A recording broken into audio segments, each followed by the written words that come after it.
Gembala baik bersuling dan merdu, membimbing aku pada air tenang, dan membaringkan aku berteduh di padang rumput hijau berkenan. Oh, gembalaku itu Tuhanku, membuat aku tentram hening, mengalir dalam sungai kasih-Ku, kuasa damai jelang bening.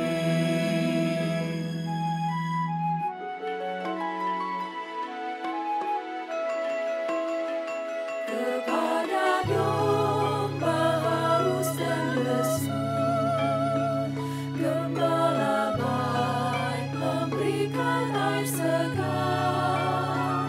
Ke dalam hati haus dan sendu, diberinya air hidup yang benar.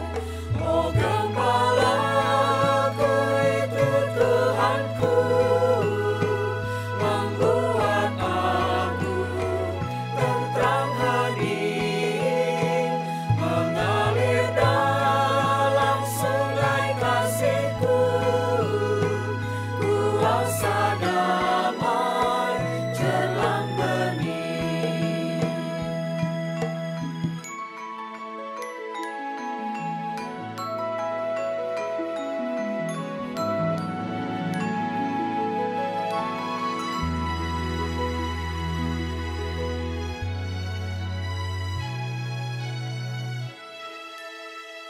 Di jalan laut gelap sekalipun, ku tidak takut pada seteru, sebab Gembala adalah teman dan juru selamat bagi diriku. Oh, Gembalaku itu Tuhanku,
Yesus abadi kepunyaanku, aku warisnya, ku ditebus, ciptaan baru Roh Kudus. Aku bernyanyi bahagia, memuji Yesus selamanya. Aku bernyanyi bahagia, memuji Yesus selamanya.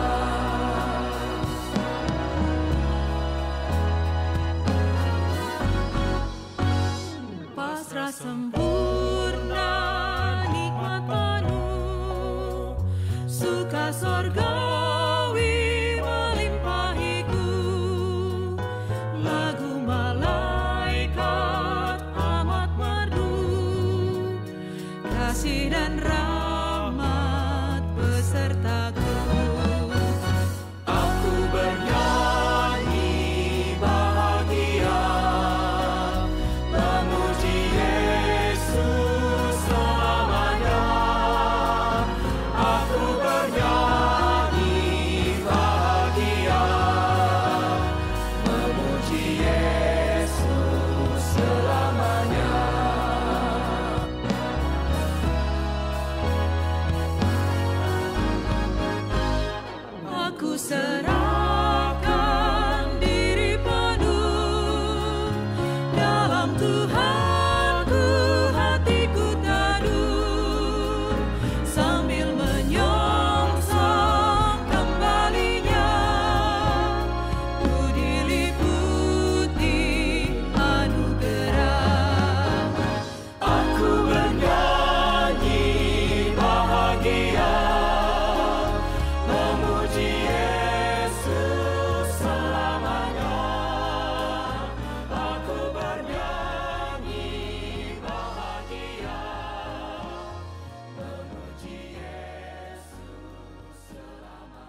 Jemaat Tuhan yang terkasih, Majelis Jemaat GKI Nurdin mengucapkan selamat hari Minggu dan selamat bersekutu bersama di dalam ibadah Minggu online GKI Nurdin pada pagi hari ini. Mari kita datang ke hadapan Tuhan dengan nyanyian baru. Sambutlah kasih-Nya yang agung dan besar, yang telah menyelamatkan dunia dari gelapnya kuasa maut. Sebab segala sesuatu adalah dari Dia dan oleh Dia dan kepada Dia. Bagi Dialah kemuliaan sampai selama-lamanya. Umat diundang untuk berdiri.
Saudaraku, pertolongan kita adalah di dalam nama Tuhan yang menjadikan langit dan bumi.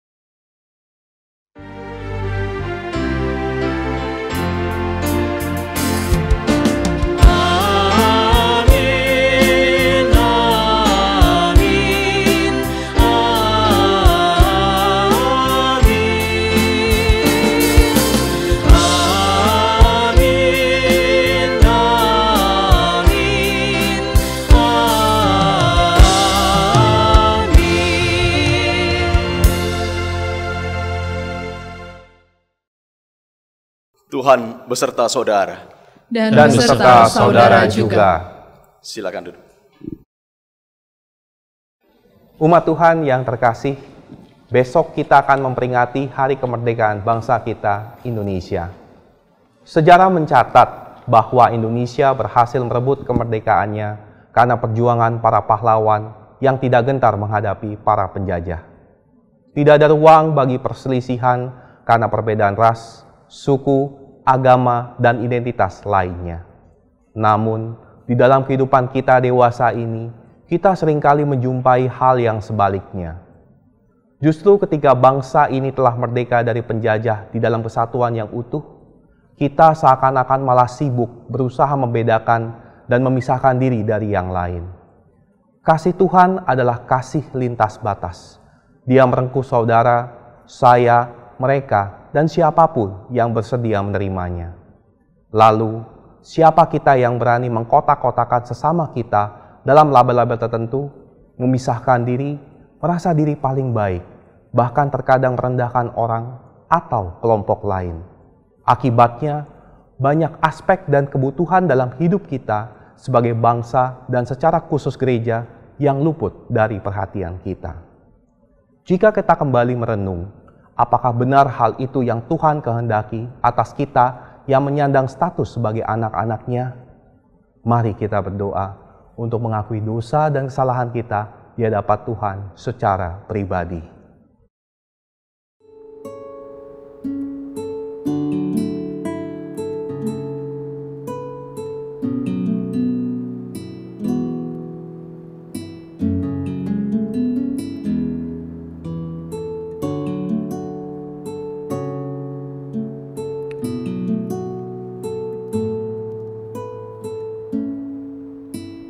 Tuhan, dengarkanlah doa dan pengakuan kami. Biarlah permenungan atas dosa dan kesalahan kami tidak hanya menjadi formalitas yang kami ulangi setiap minggu, namun menjadi momen pertobatan yang sungguh dan terus-menerus kami latih pada diri kami. Karena itu ya Tuhan, di dalam kerendahan kami mohon, berkenanlah kiranya Engkau mengampuni dosa kami. Amin.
Saudaraku, mari kita berdiri. Bagi setiap kita yang dengan kesungguhan hati mengakui dosa-dosanya, maka Allah yang setia dan adil akan mengampunkannya. Yesaya 12 ayat 2 dan ayat 3 akan menjadi penegasan Tuhan akan pengampunannya yang demikian. Sungguh, Allah itu keselamatanku. Aku percaya dengan tidak gemetar. Sebab Tuhan Allah itu kekuatanku dan mazmurku. Ia telah menjadi keselamatanku. Maka kamu akan menimba air dengan kegirangan dari mata air keselamatan. Di dalam Kristus engkau telah diampuni. Di dalam Kristus engkau pun telah diampuni. Damai Kristus bagimu. Damai Kristus bagimu juga.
Silakan duduk, saudaraku.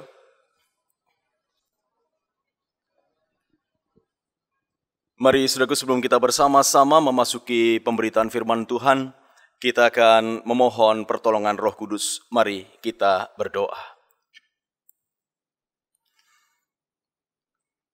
Pada saat ini Tuhan, kami datang bersama-sama.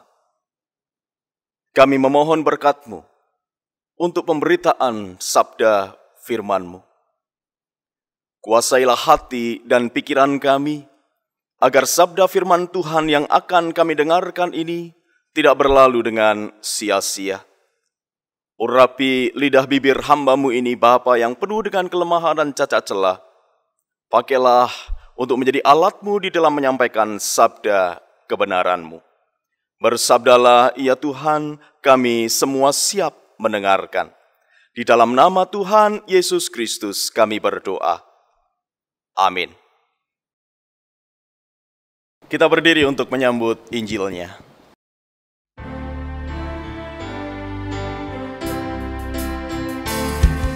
Suci, suci, suci, jiwaku menyembah-Mu, hatiku mengagungkan-Mu. Suci Kau Tuhan, suci, suci, suci, jiwaku menyembah-Mu, hatiku mengagungkan-Mu. Suci Kau Tuhan.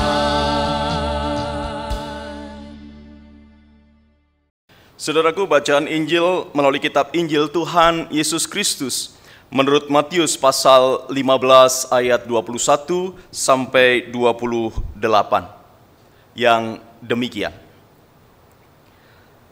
Lalu Yesus pergi dari situ dan menyingkir ke daerah Tirus dan Sidon.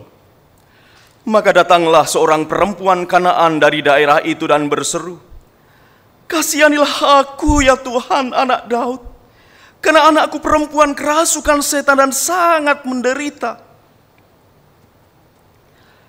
Tetapi Yesus sama sekali tidak menjawabnya. Lalu murid-muridnya datang dan meminta kepadanya, "Suruhlah ia pergi, ia mengikuti kita dengan berteriak-teriak." Jawab Yesus, "Aku diutus hanya kepada domba-domba yang hilang dari umat Israel." Tetapi perempuan itu mendekat dan menyembah Dia sambil berkata, "Tuhan, tolonglah aku." Tetapi Yesus menjawab, "Tidak patut mengambil roti yang disediakan bagi anak-anak dan melemparkannya kepada anjing." Kata perempuan itu, "Benar Tuhan, namun anjing itu makan remah-remah yang jatuh dari meja tuannya." Maka Yesus menjawab dan berkata kepadanya, "Hai ibu, besar imanmu, maka jadilah kepadamu seperti yang kau kehendaki." Dan seketika itu juga anaknya sembuh. Demikianlah Injil Tuhan Yesus Kristus. Yang berbahagia adalah setiap kita yang mendengarkan firman Tuhan dan memeliharanya dalam hidup sehari-hari. Haleluya.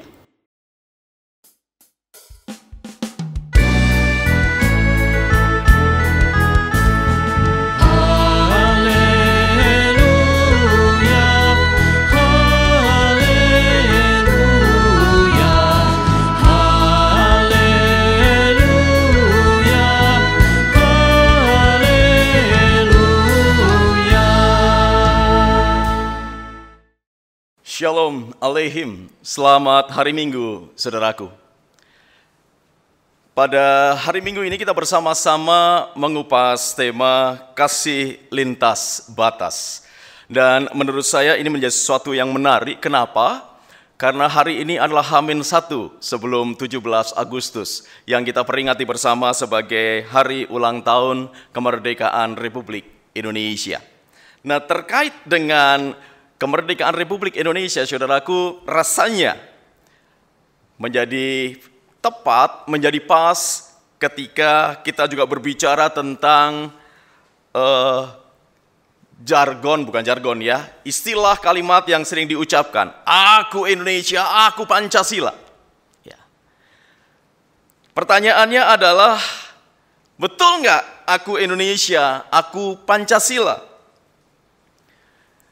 Jikalau kita menelisik lebih dalam apa yang disampaikan tadi, aku Indonesia, aku Pancasila, bukankah kalimat ini hendak mengajak kepada kita tentang satu pemahaman keindonesiaan yang satu. Satu pemahaman bahwa kita ini adalah sama sebagai warga bangsa Indonesia. Tetapi pertanyaannya kembali, saudaraku, betulkah itu benar-benar kita hayati bahwa kita adalah satu Indonesia? Satu kali, saudaraku, ada seorang ibu yang datang kepada saya, mau bercerita, mau berkonsultasi. Dan apa yang disampaikan, saudaraku? Dia mengatakan, Pak Pendeta, minta tolong doakan saya. Doakan apa, Ibu? Doakan, Pak, anak saya sedang berpacaran. Loh, bagus dong. Ya, tapi persoalannya, Pak, anak saya berpacaran dengan yang berbeda. Loh, berbeda apanya, Bu? Setahu saya kan sama-sama Kristen. Iya, Pak Pendeta. Tetapi ini beda sukunya. Saya ingin anak saya dapat yang sesuku dengan kami. Saudaraku yang dikasihi Tuhan, mungkin ini satu dari sekian banyak contoh. Satu dari sekian banyak hal yang seringkali muncul di dalam kehidupan kita sebagai bangsa Indonesia. Meskipun sama-sama Kristen, kadangkala persoalan suku masih dipersoalkan. Sama-sama Kristen, tetapi begitu menjumpai hal perbedaan suku, maka mulailah diutak-utik sana dan sini. Artinya apa, saudaraku? Aku Indonesia, aku Pancasila. Masih menyisakan PR yang cukup besar dalam diri kita, khususnya terkait dengan penghayatannya. Mengapa persoalan perbedaan suku ini masih muncul, saudaraku? Disadari atau tidak, setiap suku bangsa apapun mempunyai semangat chauvinis. Merasa bahwa sukunya, merasa bahwa bangsanya ini lebih hebat, lebih utama dibandingkan dengan suku bangsa yang lain. Karena perasaan lebih hebat inilah yang kemudian memandang orang yang berbeda, memandang orang yang bersuku lain, itu kelasnya ada di bawah sukunya.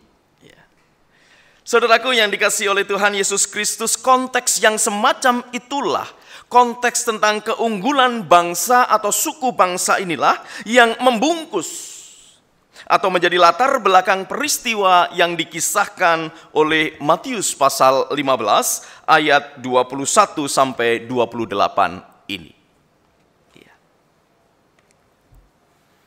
Menarik, saudaraku, bahwa kisah ini diangkat oleh penulis Matius. Tetapi teks ini tidak langsung berbicara tentang perjumpaan Yesus dengan perempuan Kanaan. Melainkan ada sebuah keterangan tempat yang menarik untuk kita perhatikan bersama-sama. Yaitu ada di ayat yang ke-21.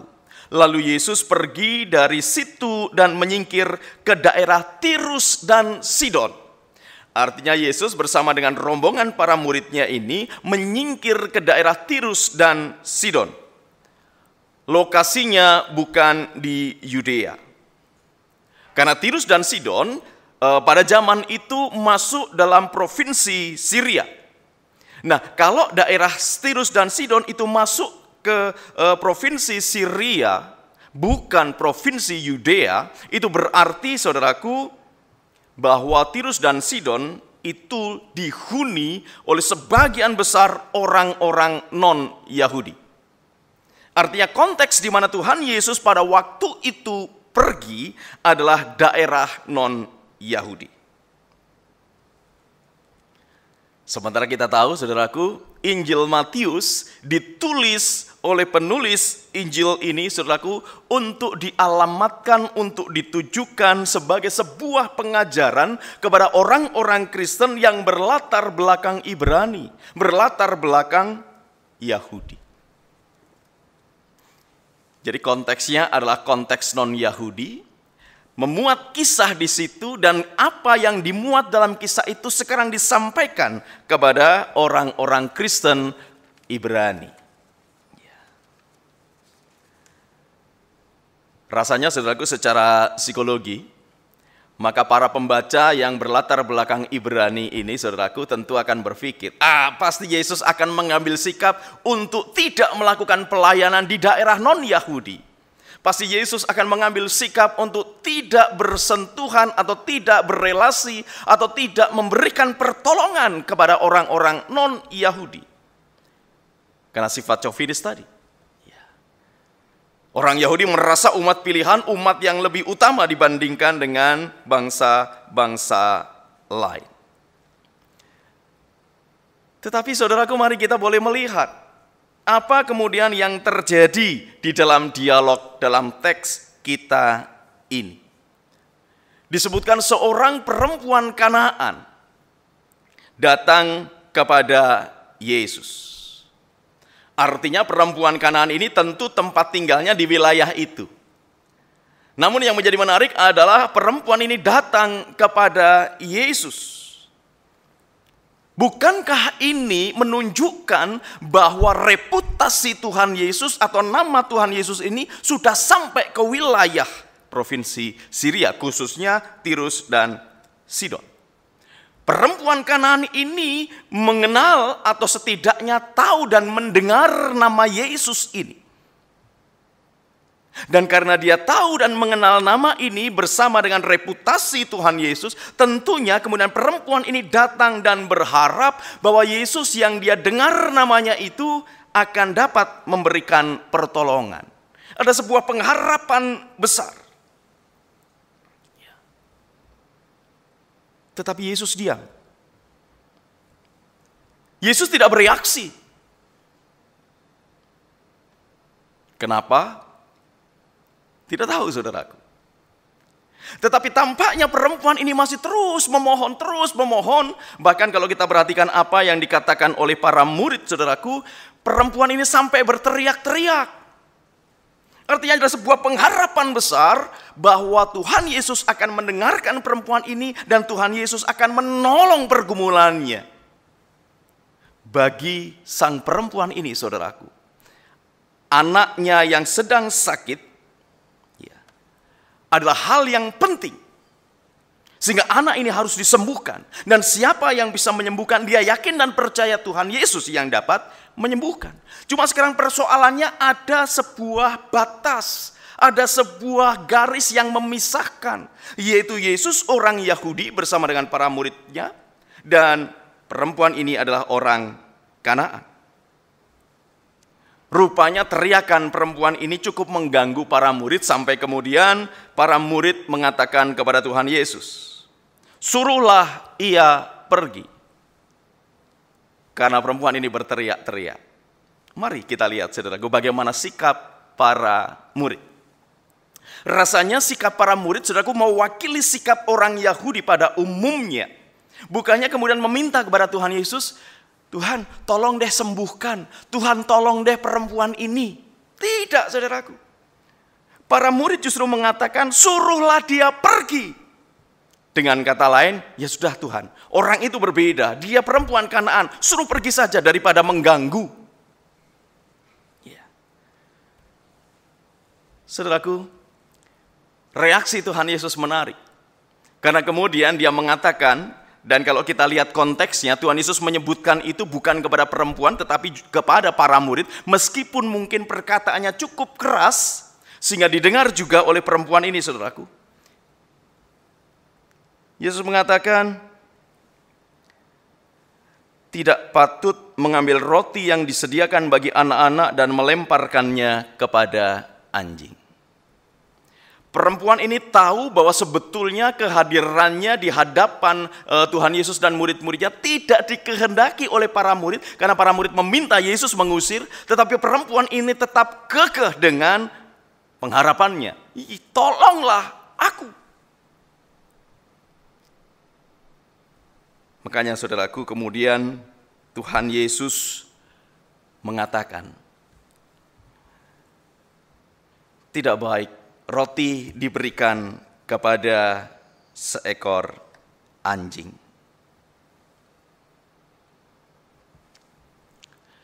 Dari awal kita melihat dalam dialog ini, saudaraku, bahwa ternyata Tuhan Yesus tidak hanya berfokus pada persoalan menolong atau tidak menolong, tetapi lebih kepada motivasi, melihat lebih jauh. Sebetulnya apa sih yang diharapkan sungguh-sungguh dari perempuan ini? Apa yang sesungguhnya diimani, diyakini, dan diharapkan dari perempuan ini? Ketika Yesus mengatakan tidak baik roti ini diberikan kepada anjing, saudaraku. Bukankah ini sebuah pernyataan yang bagi kita mungkin sangat keras, bagi kita mungkin ini sangat menyinggung perasaan. Tetapi ini disampaikan oleh Tuhan Yesus. Hanya, saudaraku, yang menjadi menarik adalah kata yang dipakai untuk anjing.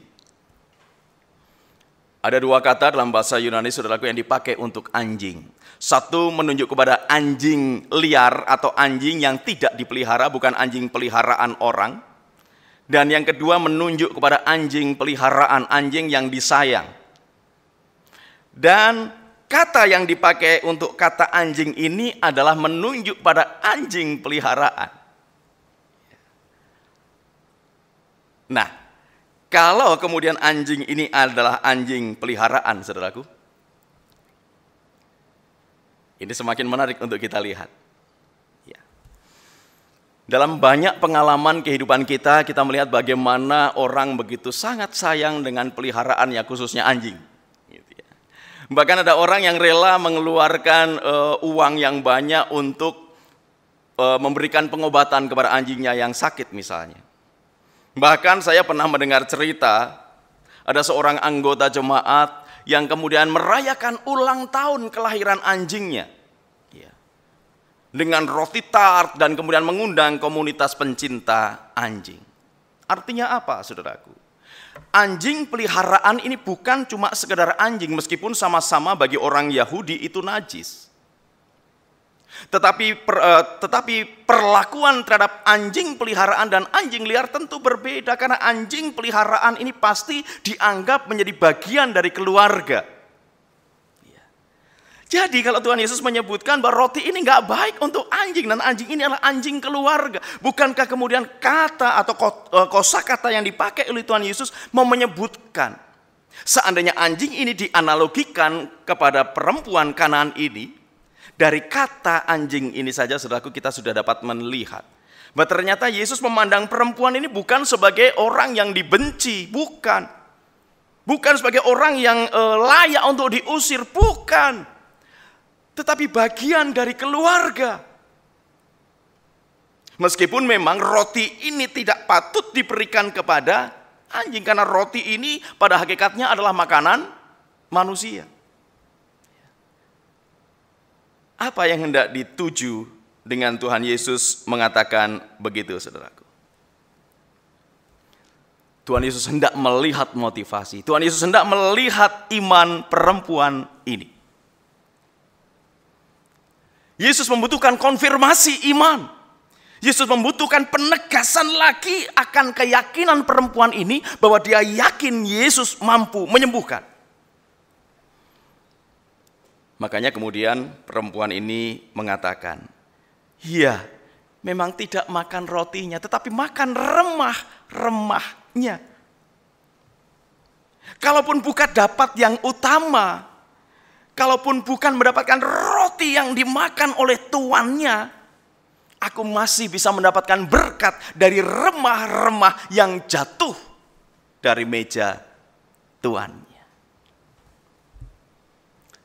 Dengan kata lain, perempuan ini berharap, kalaupun aku tidak mendapatkan berkat besar karena aku bukan orang Yahudi, biarkan aku mendapatkan remah-remah kecil dari berkat itu. Karena meskipun itu adalah remah-remah kecil dari berkat Tuhan, remah-remah itu sangat berharga. Remah-remah itu penting bagiku, khususnya bagi kesembuhan anakku.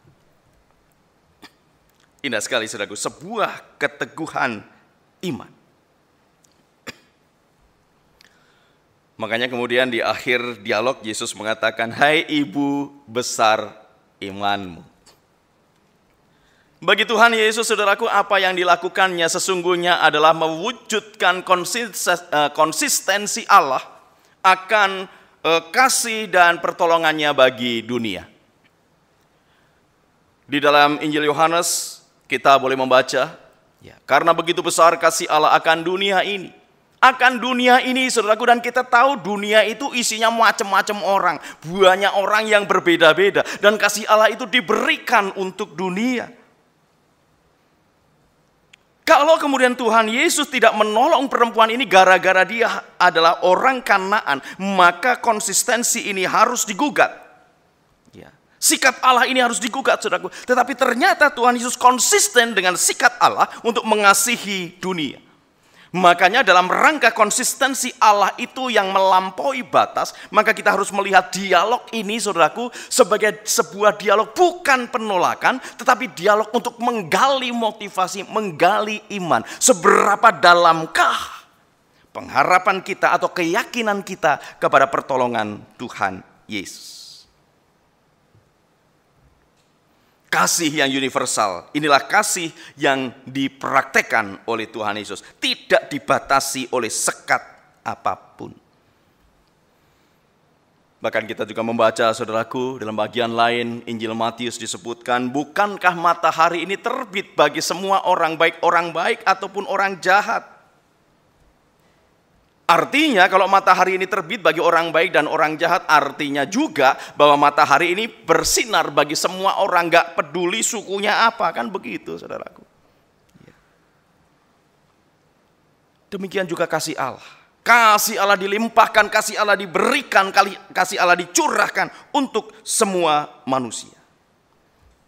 Nyatanya, Yesus juga sayang kepada perempuan dari Kanaan ini, saudaraku. Sepertinya sadis, sepertinya merendahkan.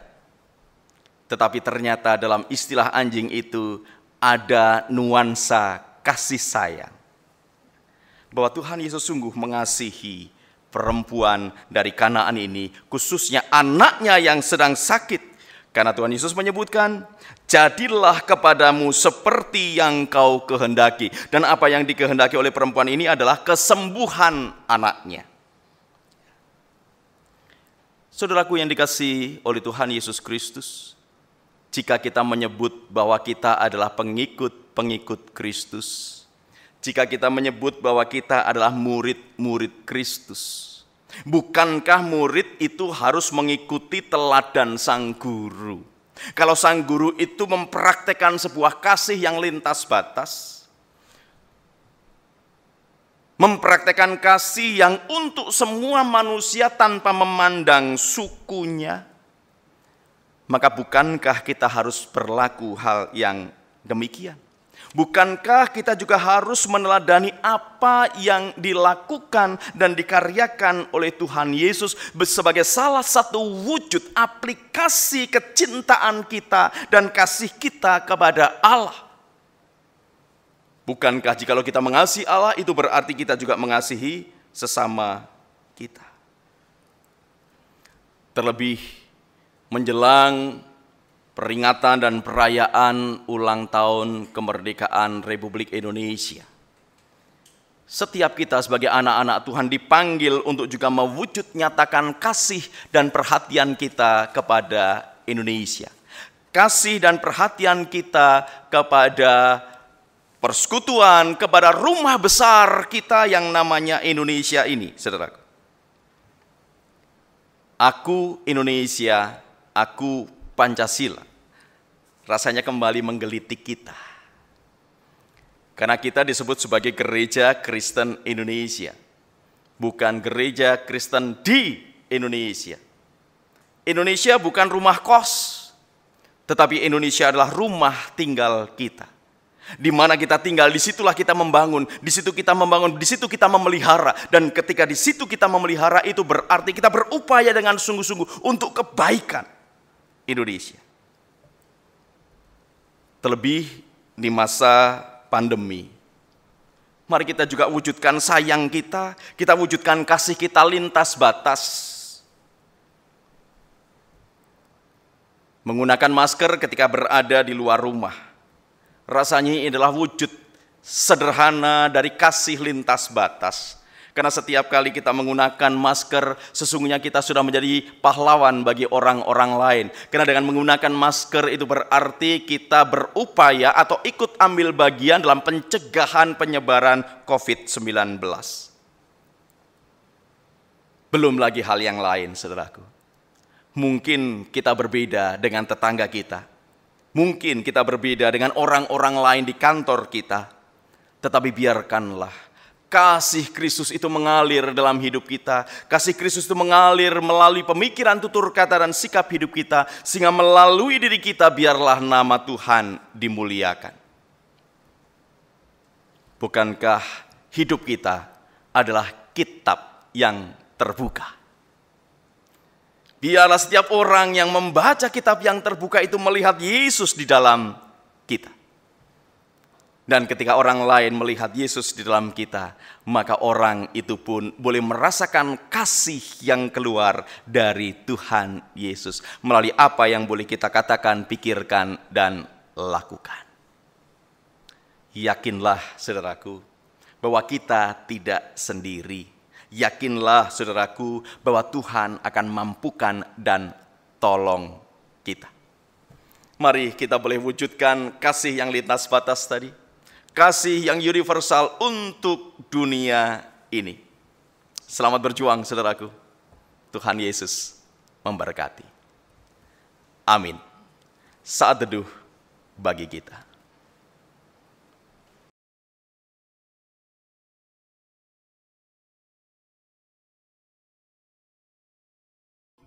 Mari kita berdiri. Bersama dengan umat Allah di masa lalu, masa kini, dan masa depan mengingat janji baptisan kita dengan mengikrarkan pengakuan iman rasuli. Aku percaya kepada Allah Bapa yang Maha Kuasa, Khalik langit dan bumi, dan kepada Yesus Kristus, anaknya yang tunggal Tuhan kita, yang dikandung dari Roh Kudus, lahir dari anak darah Maria, yang menderita sengsara di bawah pemerintahan Pontius Pilatus, disalibkan, mati dan dikuburkan, turun ke dalam kerajaan maut. Pada hari yang ketiga, bangkit pula dari antara orang mati, naik ke surga, duduk di sebelah kanan Allah, Bapa yang Maha Kuasa. Dan dari sana ia akan datang untuk menghakimi orang yang hidup dan yang mati. Aku percaya kepada Roh Kudus, gereja yang kudus dan am, persekutuan orang kudus, pengampunan dosa, kebangkitan orang mati, dan hidup yang kekal. Amin. Umat dipersilahkan duduk. Saudaraku, mari kita bersama-sama menaikkan doa syafaat kita. Mari kita berdoa. Tuhan Allah Bapa kami, kembali pada saat ini Tuhan kami datang menghadap kehadirat-Mu. Kami rindu untuk menaikkan syafaat kami kepadamu ya Tuhan. Pada saat ini Tuhan kami rindu berdoa bagi setiap pergumulan kami. Kami menyadari di tengah-tengah situasi sosial dan ekonomi dalam pandemi ini, ada begitu banyak hal yang kadang-kala menggetarkan hati dan pikiran kami. Tolonglah kami Bapa, agar dengan penuh kesetiaan kami menyandarkan harapan kami kepada Tuhan, sebab kami meyakini sepenuhnya Tuhan akan membawa kami keluar dari segenap persoalan-persoalan kehidupan kami. Kami berdoa bagi saudara-saudara kami yang saat ini sedang mengalami sakit penyakit. Tolonglah kiranya mereka Bapa dalam kasih karunia-Mu. Berkatilah setiap obat-obatan dan perawatan yang mereka terima. Jadikanlah itu menjadi alat-Mu bagi kesempurnaan kesembuhan saudara-saudara kami ini. Berikanlah juga kesabaran dan ketabahan, agar setiap saudara kami ini Tuhan dapat melalui setiap proses yang harus dijalani demi kesempurnaan kesembuhan mereka. Kami juga berdoa bagi setiap keluarga kami. Tolonglah kami Bapa agar kami terus dapat membina keakraban, membina kasih, dan juga terus memelihara persekutuan, sehingga melalui keluarga kami terus dapat memuji dan memuliakan nama Tuhan. Kami juga terus berdoa bagi setiap usaha dan pekerjaan kami. Mampukan kami Bapa untuk kami boleh melakukannya dengan sukacita dan tanggung jawab. Sebab kami yakin bahwa melalui tugas pekerjaan yang kami lakukan ini, Tuhan boleh membuka tingkap-tingkap berkat untuk kami sekeluarga. Bapa yang penuh dengan kasih, saat ini Tuhan kami juga rindu berdoa untuk gereja-Mu, GKI Nurdin. Dengan berbagai macam pergumulan-pergumulan yang ada, Tuhan menyertai dan memberkati. Tolonglah gereja-Mu ini Bapa untuk terus hadir dan memperhatikan, menyapa, serta melakukan pelayanan untuk seluruh anggota jemaat dan simpatisan. Khususnya melalui ibadah yang boleh terselenggara, ya Tuhan, mampukan kami untuk terus hadir dan dekat dengan seluruh jemaat-Mu.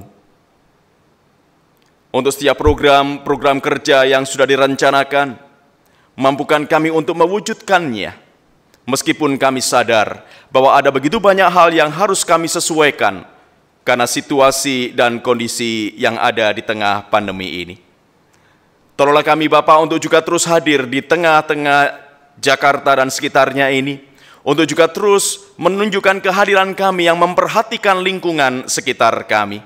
Kami rindu kehadiran GKI Nurdin boleh tetap signifikan dan relevan bagi masyarakat di sekitar kami. Dengan demikian Bapa, kami juga boleh terus melakukan pelayanan kami untuk seluruh masyarakat di sekitar kami, semampu yang boleh kami wujudkan dan berikan. Pada saat ini Tuhan, kami juga rindu berdoa untuk bangsa dan negara kami. Di tengah-tengah situasi pandemi, Tuhan menopang dan menyertai kami. Curahkanlah hikmat bijaksana Tuhan untuk seluruh warga masyarakat Indonesia, supaya kami boleh dengan kesadaran boleh melakukan setiap protokol-protokol kesehatan yang sudah ditetapkan, agar dengan demikian kami boleh bahu-membahu, bergandengan tangan untuk memutus rantai persebaran COVID-19. Kami juga berdoa untuk mereka yang terjangkit COVID-19, baik yang melakukan isolasi mandiri ataupun yang dirawat di rumah sakit. Kiranya Tuhan boleh menopang dan menyertai mereka. Tumbuhkanlah kiranya imunitas tubuh mereka sehingga mampu dan dapat menolak virus COVID ini dari dalam tubuh mereka. Kami juga mengucap syukur ya Bapa, meskipun ada ratusan orang terinfeksi, namun kami mengucapkan syukur sebab ada puluhan ribu orang yang juga dapat disembuhkan.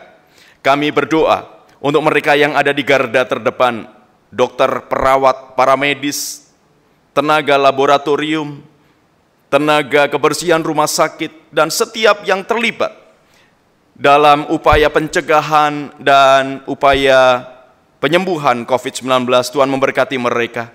Limpahkanlah senantiasa imunitas tubuh yang baik, agar ketika mereka boleh melakukan pelayanan kepada masyarakat, mereka tetap dalam kondisi yang sehat dan tidak terinfeksi virus COVID ini.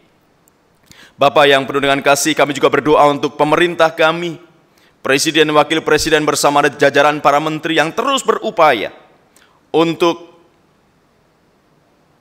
menekan laju pertumbuhan COVID-19 ini dan terus membangun ekonomi bagi masyarakat Indonesia, membangun kemajuan bagi bangsa ini. Kami juga berdoa untuk instansi pemerintah yang ada di garis depan, baik BNPB ataupun Kementerian Kesehatan bersama dengan seluruh jajarannya. Tuhan menopang dan memberkati. Kami yakin dan percaya, jikalau setiap elemen bangsa ini boleh berderap bersama-sama, maka Indonesia akan segera keluar dari krisis pandemi COVID-19 ini. Bapa Surgawi yang penuh dengan kasih, Kami masih akan melanjutkan kehidupan kami. Kami masih akan melanjutkan langkah-langkah kami. Mampukan kami Bapa, untuk dimanapun kami berada, kami memuji dan memuliakan nama Tuhan. Dimanapun kami berada, kami boleh mempraktekkan kasih lintas batas yang kami tunjukkan dalam pemikiran, tutur kata, dan sikap kehidupan kami.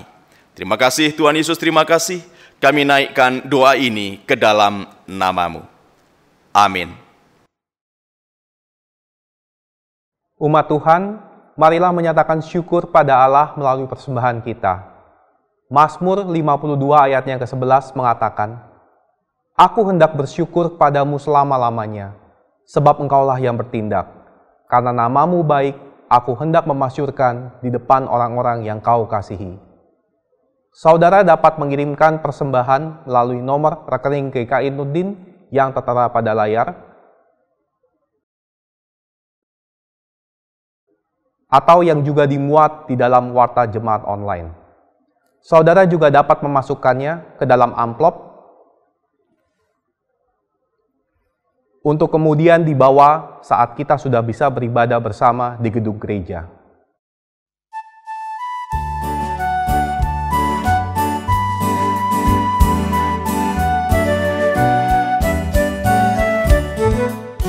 Betapa kita tidak bersyukur, bertanah air kaya dan subur, lautnya luas, gunungnya megah, menghijau padang, bukit dan lembah.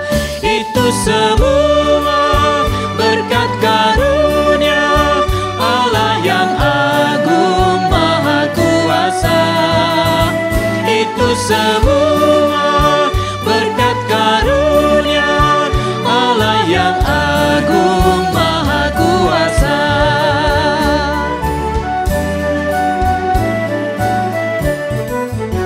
Alangkah indah pagi mereka, bermandi cahaya surya nan cerah, di tingkah hijau burung tak henti, bunga pun bangkit harum berseri. Itu semua berkat karunia Allah yang agung maha kuasa. Itu semua berkat karunia Allah yang agung maha kuasa. Umat dipersilahkan berdiri. Mari kita berdoa. Terima kasih Tuhan untuk kebaikan-Mu bagi kehidupan kami. Di tengah banyak tantangan dan pergumulan hidup sebagai gereja dan bangsa Indonesia, Tuhan senantiasa menjaga dan menyertai. Maka di dalam sukacita, kami hendak mempersembahkan sebagian dari sempurnanya curahan berkat-Mu atas kami. Biarlah persembahan ini dapat dipergunakan untuk kebaikan pekerjaan pelayanan gereja Tuhan. Dalam nama-Mu yang kudus kami berdoa dan mengucap syukur. Amin. Saudaraku, mungkin perjalanan kita sebagai gereja dan bangsa Indonesia tidak semakin mudah ke depannya. Pandemi dan berbagai macam krisis yang melanda banyak aspek kehidupan kita masih terus menghadang jalan kita. Namun, dengan menggenggam erat tangan Tuhan dan saling menguatkan dalam kasih yang menerobos sekat-sekat, niscaya kita akan menghadapi semua tantangan kehidupan.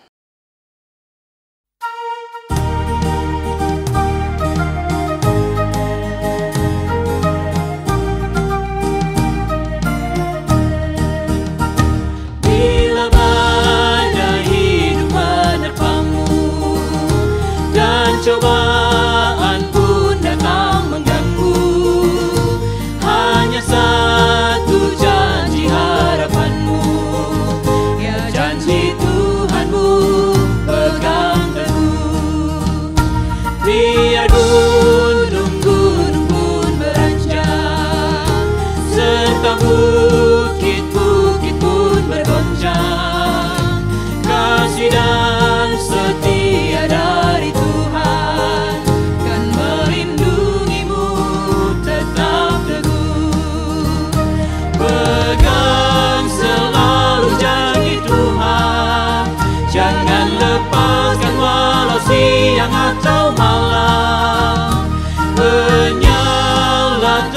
takut atau bimbang.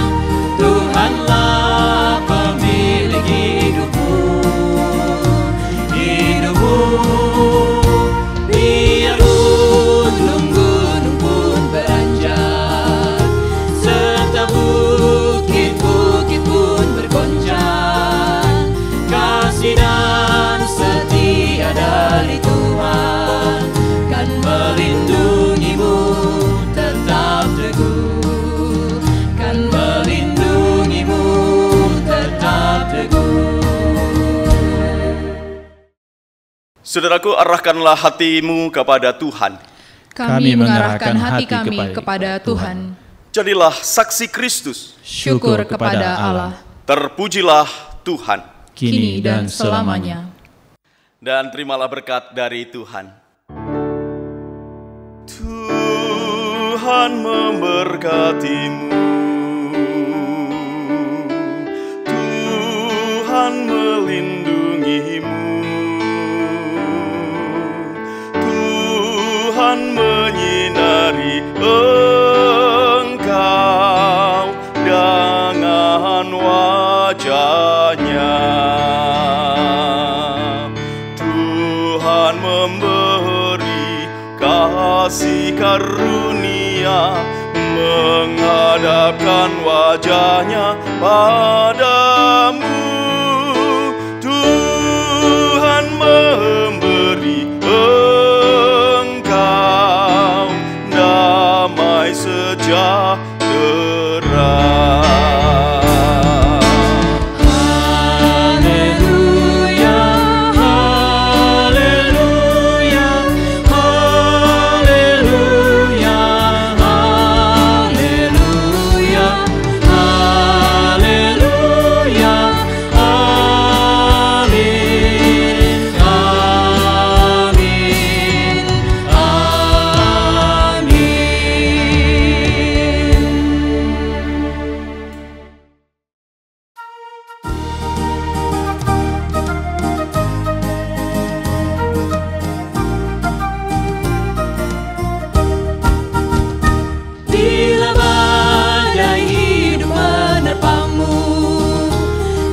Cobaan pun datang mengganggu, hanya satu janji harapanmu, ya janji Tuhanmu pegang teguh.